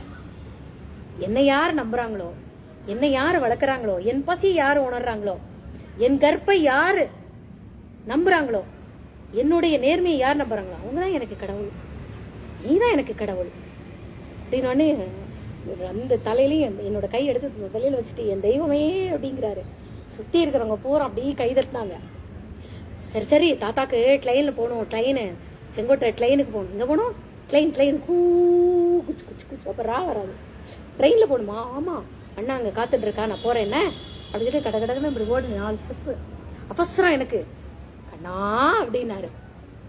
நான் அப்படி திரும்பி என்ன அப்படின்னு ஆடா அப்படின்னாரு. திருப்பி ஓடி போய் கட்டி இறுக்கி பிடிச்சிட்டு அழுதாரே பாப்பா, அப்படியே அழுதாரு. அந்த சுத்தி இருக்கிற கூட்டம் போறோம், எப்பா பிள்ளைய அருமையா வளர்க்குறப்பா, நல்ல பிள்ளைப்பா, அருமையா வளர்க்குறப்பா நீ அப்படின்னு சொல்லிட்டு அவர் சொன்னாரு. அழுவேன்னு அழுதாரு அவரு. எனக்கு நேரம் ஆயிட்டு இருக்கு, எனக்கு பேச நேரம், தாத்தா வண்டிக்கு போகணும், மாத்திரை அப்புறம் தான் நான் வண்டிக்கு போகணும், நான் அப்புறம் வரேன் அப்படின்னு சொல்லிட்டு கையை இப்படி எடுத்துட்டு குடுக்குன்னு ஓடி போனேன். தங்கமே என் செல்லமே அப்புறம் வருவியாடா? நான் அப்புறம் வரேன், நான் ராத்திரி சாப்பிட வரேன், சாப்பாடு வச்சிரு அப்படின்னு. ஆட செல்லம் அப்படின்ட்டு அவர் எந்திருந்து என் பிள்ளை என்னைய மரியாதை கொடுத்துருச்சு, என்னைய மதிச்சிருச்சு. என்னையால ஒருத்தன் கலெக்டராக போறானா, கலெக்டரா போறானா அவர் குதின்னு குதிக்கிறாரு. இங்க கவனமே செலுத்தாம தடன்னு ஆதிசங்கர மடத்து வழியா ஓடுனேன். ஓடி போய் அண்ணா நான் தாத்தா நான் சக்தி எடுத்துட்டேன் அப்படின்னு, வந்துருச்சு அப்படின்னு. போ சீக்கிரம் போய் எனக்கு வண்டிக்கு போகணும் அப்படின்னு. அப்புறம் அண்ணா பார்த்து உள்கால் அந்த திண்ணை முடிஞ்சிட்டு உள்காலில் வச்சுட்டு அண்ணா சட்டை கட்டுங்கண்ணா அப்படின்னு. அண்ணா சட்டையை கட்டினா அண்ணாவோட தோல்ல அப்படி வச்சுட்டு அண்ணாவை இறுக்கி அணைச்சேன். நான் அப்போ சின்ன குழந்தை தானே, ஒரு ஸ்டூல் எடுத்து போட்டு ஸ்டூல் மேலே ஏறிக்கிட்டு அண்ணாவை தோளோட புஜத்தோட சேர்த்து இறுக்கி அணைச்சிக்கிட்டு தலையில கை வச்சேன். ஆசீர்வாதம் பண்ணிட்டு போ, IAS படிக்க போ, உனக்கு புக்ஸ் எல்லாம் தானாவே வந்துடும், நீ போ, கோச்சிங் சென்டர்ல சேரு, உனக்கு பணம் எல்லாம் வரும் அப்படின்னு. நான் தரேன் பணம் அப்படின்னு ஸ்ரீனிவாச சர்மா அவரு இவரு இன்னும் யாரு படம் ஓட்டுறவரு அவரு இவர் போய் படம் ஓட்டுறவர் போய் சொல்லிட்டாரு. சினிமா படம் தியேட்டர் ஓனர்கிட்ட போய் சொல்ல, அந்த பையன் படிக்கிறதுக்கு என்னென்ன வசதி ஒன்று என்னென்ன வேணுமோ எல்லாத்துக்கும் நான் பணம் கொடுக்க நான் ரெடி. டக்கு டக்கு டக்கு டக்கு சர்மா தாத்தா கிட்ட பணம் வந்துருச்சு. அண்ணா படிக்கிறதுக்கு உண்டான எல்லாம். ஆனா யார் பணம் கொடுத்தாங்கிறது அண்ணாக்குன்னு தெரியாது. டக் டக் டக்குன்னு பணம் அந்த கோச்சிங் சென்டர்ல சேர்றதுக்கு அதுக்கு ஆச்சு. அண்ணா கோச்சிங் சென்டர்ல சேர்ந்தாச்சு, கலெக்டராகவும் ஆயாச்சு. நான் இங்கே 5ஆம் கிளாஸ்ல உட்காந்துட்டு இருக்கேன். 5ஆம் கிளாஸா 4ஆம் கிளாஸா சரியா ஞாபகம் இல்லை. அப்பதான் எல்லாரும் நம்ம சங்கரா ஸ்கூல்ல படிச்ச ஒருத்தன் கலெக்டர் ஆயிட்டான், நம்ம சங்கரா ஸ்கூல்ல படிச்ச ஒருத்தன் கலெக்டர் ஆயிட்டான், கிழக்க மணி கலெக்டர் ஆயிட்டான், நமக்கு தானே பெருமை, நமக்கு தானே பெருமை, நமக்கு தானே பெருமை. ஆமா, அவனை கலெக்டர் ஆக்குனது யாரு? விட்டங்கம்மா, நீதான் ஆக்குனியா? ஆமா, ஆனா என் பேர் வெளியில சொல்லக்கூடாது அப்படின்னு. இல்ல நாங்க சொல்ல மாட்டோம், ஏன்னா தெரிஞ்சுன்னா எங்க அக்கா ஆபத்து. அவ்வளவுதான். நான் என்ன பண்ணினேன், அண்ணா என்னை தேடி வந்து இல்ல அப்போ சக்தி மாத்தி விட்டேன் இல்லையா, மாத்தி விட்டோடனே அண்ணா வந்து ஐயோ நீ என்னை தொடும்போது மேலெல்லாம் புல்லரிக்குதுடி அப்படின்னா. எனக்கு ஒரு மாதிரி சிலிர்க்கிறது. இந்த பாரு, என்னை பொறுத்த வரைக்கும் நான் அந்த அம்பிகை அபிராமி இருக்கா இல்லையா, இந்த நான் சொன்னேன் எல்லா பெருமையும் இந்த அம்பாளுக்கு நீ வணங்குற அம்பாளுக்கு நீ சொல்லு அப்படின்னு சொல்லிட்டு நான் சொன்னேன். என்னை பொறுத்த வரைக்கும் என்னோட குருநாதர் உன்னை அபிராமின்னு கூப்பிடுறாரு. இந்த குரு முன்னாடி நீ வந்து எனக்கு எல்லாம் சக்தியை மாத்தி விடுற. அவரை நமஸ்காரம் பண்றேன். அண்ணாவும் அந்த அண்ணா குருவை நமஸ்காரம் பண்றார். அந்த குரு கிட்ட இருந்து அந்த சக்தியை அர்ப்பணம் பண்ணிட்டு அதை வாங்கி அண்ணாக்கு மாத்தி விடுறேன். 2, 1 என்னை வளர்ப்பவர் எனக்கு தந்தைக்கு சமம். என்னை வளர்க்கும் அந்த சக்கிலியர் என் தந்தைக்கு சமம். அவர்கிட்ட இருந்து சக்தியை வாங்கி என் குரு கிட்ட ஒப்படைச்சிட்டு குரு கிட்ட இருந்து எடுத்து அண்ணா கலெக்டர் ஆக்கிட்டேன். அண்ணா போட்டு பவரை மாத்தினோடனே என்னை பொறுத்த வரைக்கும் நீ தான் எனக்கு அபிராமி. நான் உன் அபிராமியா தான் நான் பாக்குறேன். உன் பேர் என்ன? அம்மா உன் பேர் என்ன அப்படின்னு உடனே இவர் வந்து அவ பேரெல்லாம் நாங்க சொல்ல மாட்டோம். அவ அம்மா சொன்னா ஹேமா அப்படின்னா. எனக்கு அந்த பேர்லாம் வேண்டாம், நான் என்னை பொறுத்த வரைக்கும் எனக்கு அபிராமி தான். அபிராமினார். போங்கண்ணா நீங்க கலெக்டர் ஆகண்ணா. நான் நினைச்சு கூட நான் பார்க்கவே இல்லையே அப்படின்னு சொல்லிட்டு அண்ணா சொன்னா. போங்க அடுத்தடுத்து பாருங்க அப்படின்னு. சரி தாத்தா நீ ஊருக்கு போகணும்னு சொன்னல, நீ போ அப்படின்னு. அவரும் உடனே டக்குன்னு கிளம்பி அவரும் போயாச்சு. அண்ணாவும் போனா, ட்ரைனிங் முடிச்சா, IAS ட்ரைனிங் போயிட்டு எல்லாம் முடிச்சுட்டு கலெக்டர் போஸ்டிங்கும் வந்தாச்சு. எங்க பீகாரோ எங்கேயோ தூக்கி போட்டிருந்தா ஃபர்ஸ்ட், எனக்கு தெரியாது அதெல்லாம். அண்ணா என்ன பண்ணினா, நான் இங்க சேரி பக்கம் பச்சேரி பசங்க இருக்காங்கல்ல, ஏன் நான் ஏன் அந்த பசங்க கூட நான் விளையாடிக்கிட்டு இருந்தேன் அப்படின்னா, எல்லா பசங்க கூட என்னை விளையாட விடுவாங்க. ஆம்பளை பசங்க கூடலாம் எதுக்காக விளையாட விடுவாங்க அப்படின்னா, என்னுடைய காதலன் அந்த பூர்வ ஜென்ம காதலன் யார், பௌர்ணமி உபதேசம் பண்ணணும் இல்லையா, அந்த காதலன் யாருங்கிறத கண்டுபிடிக்கணும். அப்ப என் வயசுக்கு உண்டான பசங்க என்னை விட வயசுல 4 வயசு 5 வயசு பசங்களை மட்டும் என் கூட விளையாட விடுவாங்க. அந்த சேரி மக்கள், சேரி பகுதியில். ஏன்னா எப்ப பார்த்தாலும் நான் அங்கதான் இருக்கேன். அவங்களுக்கு நல்லா தெரியும் நான் பிராமண பசங்களுக்கு நான் கொடுக்க மாட்டேன். அது வந்து அண்ணா குரு சொல்லியிருக்கிறாரு, அண்ணாக்கு மாத்த சொல்லியிருக்கிறாரு, மாத்தியாச்சு. இங்கே இவருக்கு மாத்தியாச்சு. அப்போ பௌர்ணமி இதை வந்து தன்னோட இதுல செலக்ட் பண்ணணும் அப்படின்னு சொல்லிட்டு இது பண்ணும்போது இவங்க என்ன நினைச்சாங்க, அறிவழகனை தான் நான் செலக்ட் பண்ணுவேன் நினைச்சாங்க. ஆனா அறிவழகன் இந்த ஜென்மத்துக்கு காதலன், அறிவழகனும் காதலன் தான், இந்த ஜென்மத்துக்கு காதலன். அந்த காதலும் சேராது, இந்த காதலும் சேராது. நாங்க தனித்தனியா தான் இருக்கணும். சும்மா காதல் தானே. அதுக்காக நான் என் கணவனுக்கு நான் துரோகம் பண்ணல. காதலை நினைச்சுக்கிட்டே என் புருஷங்கிட்ட எல்லாம் நான் படுக்கல. கல்யாணம் போதேன் இவனையும் அறிவழகனையும் நான் மறந்துட்டேன், விஜயகாந்தையும் மறந்துட்டேன். ஆக நான் அம்னீஷியால தான் அவனை கல்யாணம் பண்ணிக்கிட்டேன். அப்ப நான் துரோகம் பண்ணல. அப்போ அதனால நான் அந்த அறிவழகன் கூட எப்பவுமே அறிவழக்கும் எனக்கும் சண்டை வந்துகிட்டே இருக்கும். சண்டைன்னு கிடையாது, அவன் என்னை ஜெயிப்பான், என்னை அவன் ஜெயிச்சுக்கிட்டே இருப்பான். எனக்கு கோவமா வரும். அதனால அப்படி அறிவழகன் பார்த்து அதனால எனக்கு கோவம். நீ ஏன் ஜெயிச்சா நான் அவனை விளையாடவே விட மாட்டேன். ஏன்னா அவன் தான் எல்லாரையும் ஜெயிப்பான், நான் தோத்து போயிடுவேன். நான் தோத்துக்கிட்டா எனக்கு கோவம். இப்படி சண்டை வரும் பசங்களுக்குள்ள, எங்களுக்குள்ள சண்டை வரும். அப்போ திடீர்னு அப்போ அறிவழகனை நான் பார்த்துக்கிட்டே இருந்தேன். இவனும் நாமும் நம்ம 2 பேரும் காதல. ஆனா எனக்கு அவனை பார்த்தா வெக்கமா இருக்கும் ஒரு மாதிரியா. ஒண்ணு அவன் என்ன ஜெயிக்கிறானேன்னு கோவம் வரும், இன்னொன்னே நம்ம 2 பேரும் என்னுடைய கணவன் தான் எல்லாரும் விதைச்சு வச்சுட்டாங்கல்ல, அதனால எனக்கு அவனை பார்த்தா வெக்கமா இருக்கும். பார்த்தா படக்குன்னு மூஞ்சி திருப்பிக்கிடுவேன். அதை அவன் புரிஞ்சுக்க மாட்டான். பார்த்தா என்னை பார்த்து அருவறுப்பட்டு தான் திரும்பிக்கிறியா அப்படின்பா. புரிஞ்சிக்கவே மாட்டான் அவன் என்னைய. இதை எனக்கு வெக்கமா இருக்கும். பட் அப்ப இப்படி புரிஞ்சுக்கிறேன். அப்பதான் முகத்தை அப்படி பார்த்துட்டு ஐயோ இவனும் நாமும் கொஞ்ச நாளைக்கு இன்னும் ரொம்ப வருஷத்துக்கு நம்ம முகத்தையே பார்க்காம இருக்க போறோம். ஏன்னா நான் ஓட்டவாய் உளருவாய். திடீர்னு யாரோ என்னை தேடுறது, அறிவழகன் பாவா உன்னை வச்சு ஒரு காரியம் ஆகணும் பாவா அப்படின்னு. அவனை அறிவழகன் அப்படி கையை இப்படி பிடிச்சிக்கிட்டேன். கையோடு பிடிச்சிக்கிட்டு என் கூட வா வா அப்படின்னு சேரி மக்கள்லேருந்து இந்த பசங்களை பூரா இருங்கடா நாங்கள் அப்புறம் வரோம் அப்படின்னு சொல்லிட்டு அறிவழகன் மட்டும் கரகரன்னு இழுத்துட்டு சங்கரா ஸ்கூல் வழியா வந்துட்டு இந்த முடுக்கு வழியா வந்துட்டு பெருமாள் கோயிலுக்கு அபிராமி வந்துட்டேன் அண்ணா நான் அபிராமி வந்துட்டேன்னு என்னோட பாக்குறான். வந்துட்டேன் அண்ணா நான் வந்துட்டு பெருமாள் கோயில் வாசல அண்ணா வந்து எங்க ஆத்தையே பார்த்துட்டு அபிராமி அபிராமின்னு கூப்பிட்டுருக்கான். எனக்கு அண்ணா இங்க கூப்பிடுறது அங்க சேரி பக்கம் கேக்குது. வெகுமா ஓடி வந்தேன். நின்றுட்டு அண்ணா நான் வந்துட்டேன் அப்படின்னு பக்கத்துல ராதாகிருஷ்ணன் அண்ணா நின்றுருந்தான். ராதாகிருஷ்ணன் அண்ணா நின்றுட்டு இருக்கா. என்னடா அபிராமின்னு கூப்பிட்டு இருக்கா. ஆமா. அப்போ அண்ணா சொன்னா நான் இப்போ வந்து நீ சொன்ன மாதிரியே நான் ஐஏஎஸ் கலெக்டர் ஆயிட்டேன். கலெக்டர் ஆயாச்சு. எனக்கு இந்த ஊர்ல போஸ்டிங் போட்டிருக்காங்க. போஸ்டிங்னா என்ன அர்த்தம் தெரியாது. போட்டிருக்காங்க போஸ்டிங்னா என்ன அப்படின்னு அவன்கிட்ட கேட்கறேன். அறிவழகன்ட்ட கேட்கறேன். போஸ்டிங்னா நம்ம வந்து ஒரு இடத்துல வேலைக்கு போடுறது அப்படின்னு அர்த்தம்னு இவன் எனக்கு அப்ப இங்கிலீஷ் தெரியும். அவனுக்கு நல்லா தெரியும். அறிவழகனுக்கு நல்லா தெரியும். என்னோட வயசுல பெரியவன் தானே, பெரிய கிளாஸ். அவனுக்கு இங்கிலீஷ் தெரியும். அவன்கிட்ட கேட்டேன் அப்படியா அப்படின்னு. அண்ணா அண்ணா அண்ணா அண்ணா நீங்க வந்து உடனடியா நீங்க என்ன பண்ணுங்க, உங்க வீடு இருக்குல்ல உங்க ஆத்த காலி பண்ணிட்டு அங்க எங்க வீடு வாடகை வீடு பார்த்துட்டு ஃபேமிலியோட அங்க கூட்டிட்டு போயிருங்கண்ணா அப்படின்னு. சொந்த வீடை இங்க விட்டுட்டு நான் எங்க வாடகை குடியிருக்கணும். ஃபேமிலியவே கூட்டிட்டு போயிருங்க. உங்க குடும்பத்துக்கே ஆபத்து. நான் தான் உங்களை கலெக்டர் ஆக்கினக்கே தெரிஞ்சதுன்னா உங்களுக்கும் ஆபத்து எனக்கும் ஆபத்து. அதனால குடும்பத்தை உடனடியா நீங்க எல்லாரையும் காலி பண்ணி திருநெல்வேலியை கூட்டிட்டு போயிருங்க. உடனே வீட்டை பாருங்க, அப்புறமா நீங்க வீடை காலி பண்ணுங்க. ஃபேமிலி முதல்ல கூட்டிட்டு போயிருங்க அப்படின்னு. அங்கங்க சொந்தக்காரத்துலயாவது கொஞ்ச நாள் விட்டு வைங்க. வீடை பார்த்துட்டு எல்லாரும் அங்க ஷிஃப்ட் பண்ணிட்டு சாமான கொண்டு போயிடலாம் அப்படின்னு. என்ன சொல்றீங்க? ஆமா ஆபத்து இருக்கு அப்படின்னு. அண்ணாக்கு ஏகப்பட்ட சந்தோஷம். ரெண்டு கையும் இப்படி பிடிச்சிட்டு கன்னத்துல வச்சுட்டா. சைக்கிள்ல நின்றுட்டு இருக்கா. சைக்கிள் பக்கம் ராதாகிருஷ்ணனோட சைக்கிள் நின்றுட்டு இருக்கா. அண்ணா நீங்க இனிமே இந்த ஊர் பக்கமே வரக்கூடாது. நானா சொல்ற வரைக்கும் இந்த ஊர் பக்கமே நீங்க வந்துடாதீங்க. ஆனா இந்த ஊர் உங்க நண்பர்களோட நீங்க தொடர்புலயே இருங்க. என் குடும்பத்துக்கு நான் தான் அது பண்ணிருக்கேன்னு தெரிஞ்சதுன்னா உங்களுக்கு ஆபத்து. இந்த ஊர் பக்கமே வராதிங்கண்ணா அப்படின்னு சொல்லிட்டு அவளை அனுப்பிச்சு விட்டேன். சஷ்டியோ ஏதோ எந்த விசேஷம்னாலும் நீங்க அங்க இருந்து பைசா மட்டும் கொடுத்துருங்க, ஆனா வரக்கூடாது அப்படின்னு. சரி அப்படின்னு சொல்லிட்டு அண்ணா என்ன பண்ணா, சரிம்மா நான் கலெக்டர் ஆனது ஒன்னாலதான் காரணம், நான் உன்னை வாழ்க்கையில மறக்கவே மாட்டேன் அபிராமி அப்படின்னு ஒன்னே. அண்ணா அண்ணா ஒரு நிமிஷம் அப்படின்னு. அப்புறம் அறிவழகன் நீங்க உங்க ஜாதிக்காரங்களெல்லாம் என்ன சொல்லுவாங்க அப்படின்னு சொன்னேன். நீ என்னமோ இங்கிலீஷ்ல சொன்னியா, அது என்னது அப்படின்னு. உங்க மேல எல்லாம் பழிச்சொல் போட்டுக்கிட்டே இருக்காங்கல்ல, உங்களை சும்மா கேஸ் போட்டு போலீஸ்ல உள்ள தள்ளுவாங்கல்ல, உங்களை என்ன சொல்லுவாங்க அப்படின்ட்டு அறிவழகன்ட்ட கேட்டேன். அதுக்கு அறிவழகன் வந்து ஷெட்யூல்டு கம்யூனிட்டி காஸ்ட் அப்படின்பா அப்படின்னு இவன் சொன்னான். அப்போ பட்டியல என்ன பண்ணுவோன்னு, இந்த இவாளெல்லாம் வந்து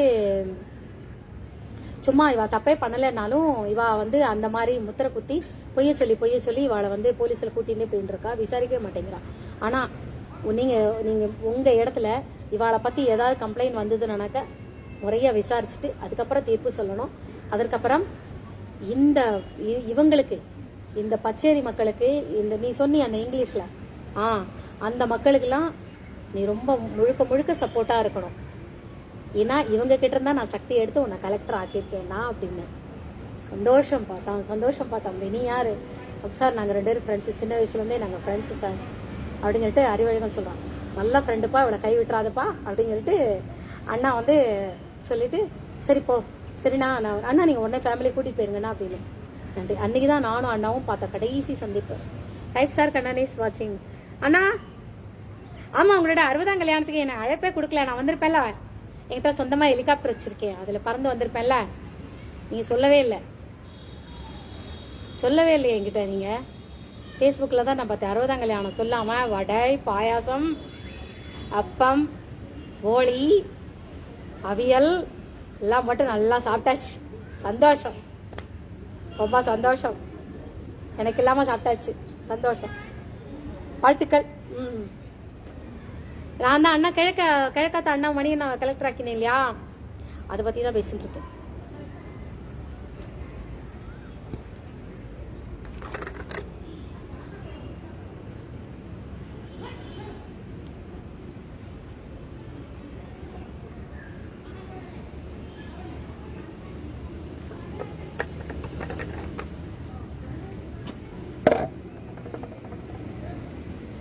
அப்போ இவன் என்ன பண்ணா, அண்ணா போயாச்சு. இவன் என்ன பண்ணா, இப்படி எங்க வீட்டு வாசல்ல இருந்து இப்படி திரும்பி அவாத்தா இந்த அண்ணாவும் இருக்கு இல்லையா, சுப்பிரமணி அண்ணாவாம், சுப்பிரமணி அண்ணாத்து கிட்ட இப்படி போன உடனே ஏய் நில்லு அப்படின்னா. நான் தான் அவனை கூப்பிட்டேன், வா வா வா விளையாட போலாம் வா அப்படின்னு. திருப்பி அவன் கையை அறிவழகனோட கையை பிடிச்சிட்டு வா வா வா நம்ம மறுபடியும் அங்கே விளையாட போலாம் அப்படின்னு கரகரன்னு அறிவழகனை பிடிச்சி இழுத்துட்டு முடுக்கு வழியா திரும்பி ஓட போகும்போது இவன் அப்படி கையை இப்படி உதறினான். ஐ நில்லு அப்படின்னா. ஆமா உனக்கு எத்தனை பேரு?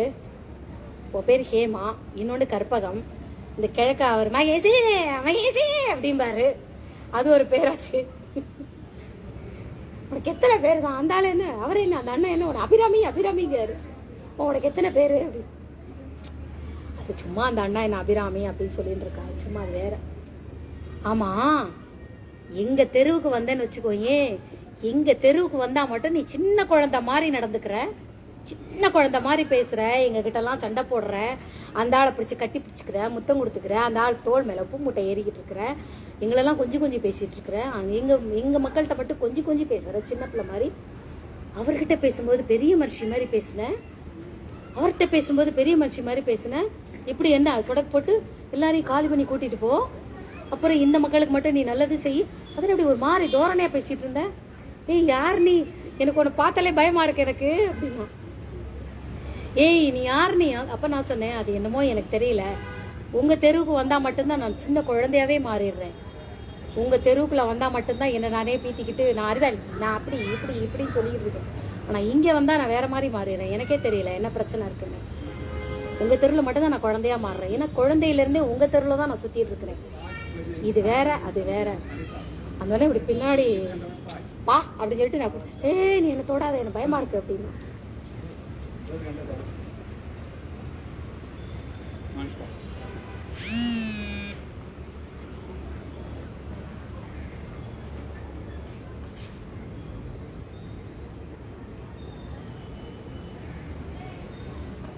ஏய் எனத்தோட நீ பயமா இருக்கு இப்ப நம்ம 2 பேரும் பெரிய ஆள் ஆனப்புறம் நான் அவனை கல்யாணம் பண்ணிக்கணும்னு நினைச்சேன், நான் அவனை கல்யாணம் பண்ணிக்க மாட்டேன், எனக்கு பயமா இருக்கு அப்படின்னா. எனக்கு பயமா இருக்கு, நான் அவனை கல்யாணம் பண்ணிக்க மாட்டேன், நான் நம்ம காதலிச்சுக்கிட்டே இருப்போம் சொல்லிட்டு எனக்கு கல்யாணம் பண்ணிக்கிற எண்ணமே இல்லை, கல்யாணம்னாலே எனக்கு பயமா இருக்குடா அப்படின்னு. அதெல்லாம் இருக்கட்டும், நீ யார் அதை சொல்லு அப்படின்னு. உங்ககிட்ட ஏதோ ஒரு விஷயம் இருக்கு, எனக்கு பயமா இருக்கு. அப்புறம் நான் சொன்னேன், இந்த பாரு இப்ப இங்க நான் அந்த அண்ணாவை கலெக்டர் ஆக்கியிருக்கேன் தெரியுமா? ஆமா, உன்னை பார்த்தேன்னு வச்சுக்கோயேன், உன் முகத்தை பார்த்தால் அண்ணாவை கலெக்டர் ஆக்கின சம்பவம் எனக்கு ஞாபகம் வரும், சரியா? ஆமா, அதனால நீ என்ன பண்ணு, உன் மூஞ்சியே எனக்கு காட்டவே காட்டாத. ஐயோ, அப்புறம் மூஞ்சி காட்டாமலே என் முதுகுக்கு பின்னாடி இருந்து பேசு, இல்ல பக்கவாட்டுல இருந்து பேசு, இல்ல உன் முகத்தை மூடிக்கிட்டு பேசு, சரியா? ஆனா உன் முகத்தை பார்த்தேன்னு வையேன், எனக்கு இந்த நிகழ்ச்சி ஞாபகம் வரும். அப்படி ஞாபகம் வந்துட்டுனா நம்ம 2 பேரும் தானே, நம்ம இருந்தாலும் அண்ணா கலெக்டர் ஆக்கணும்ல அப்படின்னு அந்த வெத்து பந்தா பண்ணுவேனே, வெட்டி பெருமை நிறைய பேசுனே, அது ஞாபகம் வந்துருச்சுன்னா எல்லாம் சொதப்பிடும், எல்லாமே போயிடும். ஏன் ஷேடா வருது? அதனால நம்ம 2 பேரும் முகம் பார்க்காமலே பேசிக்குவோம். அப்படி நான் உன் மூஞ்சி பாரு, நீ பாரு என் மூஞ்சிய, நான் அழகா இருக்கேல்ல, நீ பாரு, இதானே உனக்கு வேணாங்கிறதுன்னு அடிச்சான். பாய கொடுத்து வாங்கி கட்டிக்கணுமா? அப்புறம் கொஞ்சம் தூரம் நடந்தோம். சரி, நம்ம 2 பேரோட காதல் உண்மையானது அப்படின்னா நம்ம அந்த ஜென்மத்துல சேரக்கூடாது, ஆனா காதல் தான் அப்படி சொல்லிக்கிட்டு இருக்கும் போதே நான் உன்னை உண்மையிலேயே இது பண்றேன் அப்படின்னா, சொல்லிக்கிட்டு இருக்கும் போதே மலர்களிலே ஆராதனை, மாலை நேரம் மயங்கும் நேரம், மனங்களிலே காதலின் வேதனை, மனங்களிலே ஆராதனை அப்படின்னு அந்த பாட்டு பாடுச்சு. பத்தியா அந்த பாட்டு பாடுது பத்தியா? இது உண்மையான காதலர்கள் தெய்வீக காதலர்கள் பிரிஞ்சிருப்பாங்க. அதே மாதிரி என்னோட உண்மையான காதலன் யாருன்னு நான் இன்னும் கண்டுபிடிக்கவே இல்லை. அந்த காதலனும் நானும் பிரிஞ்சிருப்போம், இந்த ஜென்மத்து காதலன் நீயும் நானும் பிரிஞ்சுதான் இருப்போம். எனக்கு தலைய சுத்தது அப்படின்னா சொன்ன அதெல்லாம் ஞானசனி எங்களுக்கு வராது, அவனா 2 நாலும் எத்தனைனா 440 ரூபா கூட்டினா கூட 8 கூட்ட தெரியாது. நீ ஞானி, நான் ஞான சூன்யம். நீ ஞான சிகாமணி, நான் ஞான சூன்யம். எனக்கு இதுலதான் அறிவு இல்லை, மத்தளவு அறிவு இருக்கு அப்படின்னு திருப்பி 2000 விட்டான். இதெல்லாம் முடுக்கடியில வச்சு நடந்தது. சரி, இப்ப திருப்பி இந்த பாட்டு பாடிச்சுன்னு வச்சுக்கோ. ஏன் திருப்பி இந்த பாட்டு பாடிச்சு அப்படின்னா என்னோட காதலன் வேறன்னு அர்த்தம். நம்மளும் காதலாம், அவளும் காதல். ஏமா என்ன ஒரு தடவை காதலிக்கிறேன்னு மட்டும் சொல்லி, ஆமா நான் உன்னை காதலிக்கிறதுனாலதான் நான் உன் பின்னாடியே வந்துகிட்டு இருக்கிறேன், சரி காதலிப்போம் அப்படின்னு சொன்ன உடனே நேயர்களின் விருப்பத்திற்கு இந்த நேயரின் விருப்பத்தின்படி இந்த பாடல் மீண்டும் ஒளிபரப்பப்படுகிறது அப்படின்னு வானொலியில சொல்லிட்டு மறுபடியும் இதே பாட்டு. மலர்களிலே நான் சொன்னனா வந்துருச்சா, 2 வந்துருச்சா, 2 தடவை இந்த பாட்டு வந்துருச்சா. அப்ப அந்த காதல் இந்த காதல் வந்துருச்சா. நான் சொன்னேனா அவனுக்கு அப்படியே புல்லரிச்சு, எப்படி கற்பகம் இந்த மாதிரி சொல்லிட்டு இருக்க அப்படின்னா. ஆமா, ஒண்ணு தெய்வீக காதல். இப்ப 2வது பாடுற பத்தியா, அதுதான் தெய்வீக காதல். முதல்ல பாடுச்சு பத்தியா, அது நம்ம 2 பேருக்கு உண்டான காதல். அதுவும் பிரியும், இதுவும் பிரியும். சரியா? இது வந்து காதலர்களுடைய பிரிவின் தன்மையை பத்தி இது பேசக்கூடியது. குறிப்பிட்ட காலத்துக்கு அப்புறம் நாங்க பிரிஞ்சு போனாலும் நாம நினைச்சுக்கிட்டே இருப்போம் அப்படின்னு சொல்லிட்டு அதை சொல்லியிருந்தேன். சரி ஹேமா, இதெல்லாம் இருக்கட்டும், நீ என்ன காதலிக்கிறேன்னு மட்டும் சொல்லு ஹேமா, அவனை கல்யாணம்லாம் பண்ணிக்க மாட்டேங்கம்மா, நான் பயமா இருக்கு, உங்ககிட்ட ஏதோ ஒரு விஷயம் இருக்கு. காதலிக்கிறதானடா நான் உன் தெருவுக்கே வரேன், நான் அந்த ஆளை பக்கம் வரேன் அப்படின்ட்டு இவன் போய் அங்க போய் சொல்லி கொடுத்தான். அடுத்த தடவை நான் பார்க்க போறேன், அவர் வரவே இல்லை, என்னை பார்க்க அவர் வரவே இல்லை தெரியுமா, அதுல அவரோட மச்சன் வந்தார். நீ என்னமோ அறிவழகிட்ட சொன்னியாமே, நீ அவனை பக்கம் தான் வந்துகிட்டு இருக்க, அவர் தான் வந்து இது பண்ணிட்டு இருக்க, நீ சொன்னியா நீ? ஐயோ நான் சும்மா அவனுக்காக சொன்னேன் அப்படின்னு. நான் ஆரம்பிச்சு அப்புறம் என்ன வளர்க்குற ஓடி வந்தேன். ஏன்டா அந்த மாதிரிலாம் பண்ணிக்கிட்டு, நான் சும்மா அவங்ககிட்ட சொன்னேன் ஏதாவது பேசணுமே. சரி எங்களுக்கு புரிஞ்சிருச்சு, நீ சும்மா தான் சொல்லியிருக்க அப்படின்னு. இதுதான் அண்ணாவை நான் கலெக்டர் ஆக்கின கதை. அந்த கலெக்டர் ஆக்கின கதையிலேயே, அந்த சந்திப்பிலேயே எனக்கு விஜயகாந்த் தான் காதலன் அப்படிங்கிறது எனக்கு தெரியல. அப்பெல்லாம் நான் அகல் விளக்கு படம் வரலை.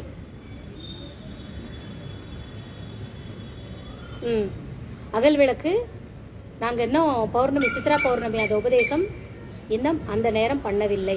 அப்ப எங்கள் காதலர்கள் யாருங்கிறது அப்பதான் அவங்ககிட்ட சொல்றேன். அந்த காதலன் நீ அந்த ஜென்மத்துக்கு காதலனா இல்ல பூர்வ ஜென்ம காதலனா என்னன்னு தெரியல. பௌர்ணமி உபதேசம் தான் யாருக்கு சொல்லுவேங்கிறதும் எனக்கு தெரியல. பாப்போம். இந்த பாடல் 2 தடவை ஒளிபரப்பப்பட்டால் அந்த நபர் வேற. இந்த பாடல் 2ஆம் தடவை ஒளிபரப்பலன்னா இதே நபர் நீதான், உனக்கு தான் அந்த பௌர்ணமி உபதேசம் பண்ணுவேன் அப்படின்னு நான் சொல்லியிருந்தேன். பார்த்தா 2ஆம் தடவை ஒளிபரப்பிட்டாங்க.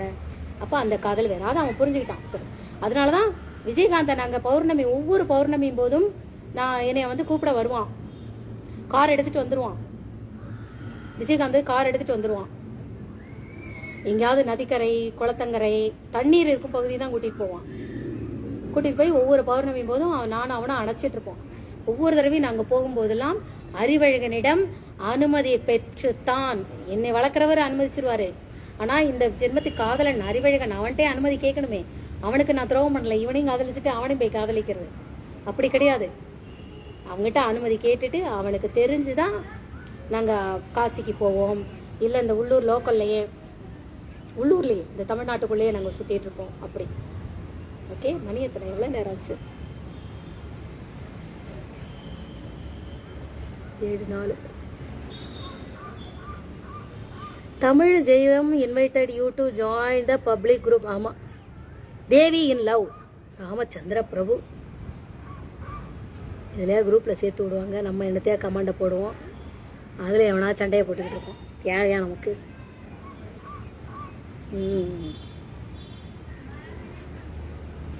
இதுதான் அண்ணாவை நான் கலெக்டர் ஆக்கின கதை.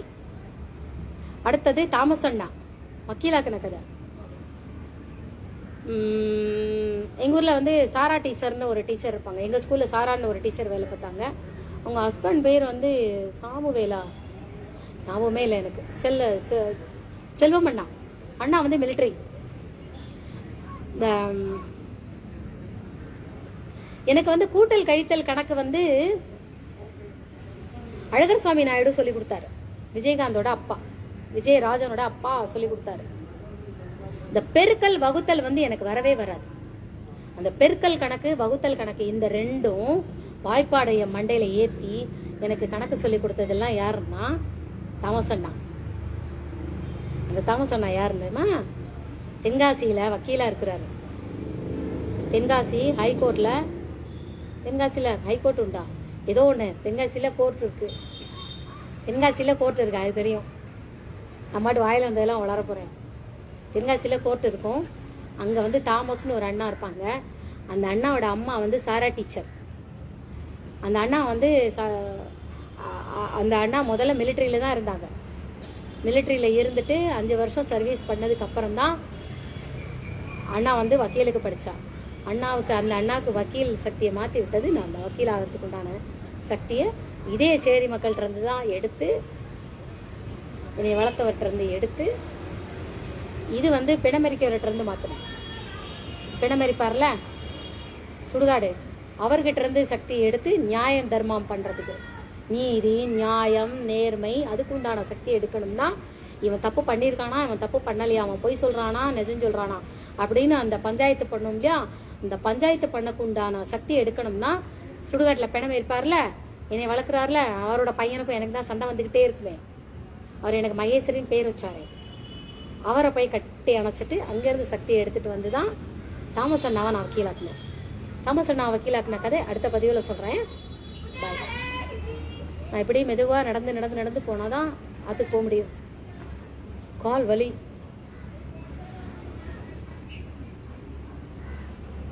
சலோ பாய் பாய். இல்லை நாளைக்கு பார்க்கலாம். காலேஜ் ஸ்கூல் வேற திறந்தாச்சு. ஸ்கூல்ல இருந்து வந்து அங்கே 3:30-4 மணிக்கு முடியுது. நான் குள்ள கத்திரிக்காய் மெதுவா மெதுவா குள்ள வாத்து மாதிரி மெதுவா மெதுவா மெதுவா மெதுவா நடந்து வந்து ஆற்றுக்கு வந்துட்டு சாப்பிட்டுட்டு திருப்பி கிளம்பி வரும்போது கால் வலிக்குது. இல்லை சண்டே தோறும் போடலாமா? சண்டே தோறும் போடலாம் அப்படின்னா எனக்கு நாளுக்கு நாள் உடம்பு டவுன் ஆகிட்டே வருது, உடம்பு மோசமாகிட்டே வருது எனக்கு. இன்னைக்கு தேர்தல் முடிவு வருது. இந்த தேர்தல் முடிவுக்கு அப்புறம் பிரேமலதா, ராஜேந்திரன் குரூப்பு, சுதீஷோட 2 அக்கா புருஷங்க அக்காக்கள் எல்லாம் என்னை அடிச்சு தூக்குறதுக்கு ஏற்பாடு நடந்துட்டு இருக்கு. அங்க எனக்கு ஏதாவது ஆபத்துன்னா அந்த கும்பல் தான் காரணம் சொல்லிட்டேன். பிரேமலதா லேசுப்பட்ட பொம்பளையில கொலகாரி, ஆழ்கடத்தல், என்னோட சொத்தை பூரா ஆட்டையை போட்டது சுதீஷ் அண்ட் கோ. சுதீஷ் 2 மாப்பிள்ளைங்க. எடுங்க சிபிசிஐடி உண்மையை கண்டுபிடிங்க. விஜயகாந்த் என் பேர்ல வாங்கின சொத்தெல்லாம் கையெழுத்து போட்டு வாங்கிட்டு போயிட்டாங்க. பத்திரத்துல கையெழுத்து போட்டு வெத்து பத்திரத்துல நிறைய கையெழுத்து போட்டு கொடுத்துருக்கேன். அவ்வளவு என் சொத்து, என் பேர்ல வாங்கின என்னோட சொத்து. அது போக அவன் விஜயகாந்த் வாங்கின சொத்தையும் என்னை அடிச்சிருவேன் கொல்லுருவேன்னு சொல்லிட்டு என்னை கடத்திட்டு போய் தலைக்கட்டெல்லாம் காயக்கட்டெல்லாம் போட்டு அதை போட்டோ எடுத்து அவன் நம்பிட்டான். வெத்து பத்திரத்துல அவன் கையெழுத்து போட்டு அவனை டம்மி பீஸா தான் வச்சிருந்தாங்க விஜயகாந்த். ஆனா உடனே அந்த ராசி ஸ்டுடியோக்காரர் உண்மையை ஒத்துக்கிட்டாரு. விஜயகாந்த் ஒரு சின்ன குழந்தைய கூட்டிட்டு வருவாங்கிற உண்மை என்கிட்ட ரெக்கார்டு இருக்கு. எனக்கு அது போட தெரியாது. போட்டோவையும் இந்த ரெக்கார்டு, ஏன்னா என்னோட இதுல இருக்கேன்னு நீ சொல்லக்கூடாது. அது யாரோ எனக்கு பண்ணி கொடுப்பாங்க, நான் அதை என்னோட போஸ்டிங் கொடுப்பேன். சொந்தமாலாம் எனக்கு வராது.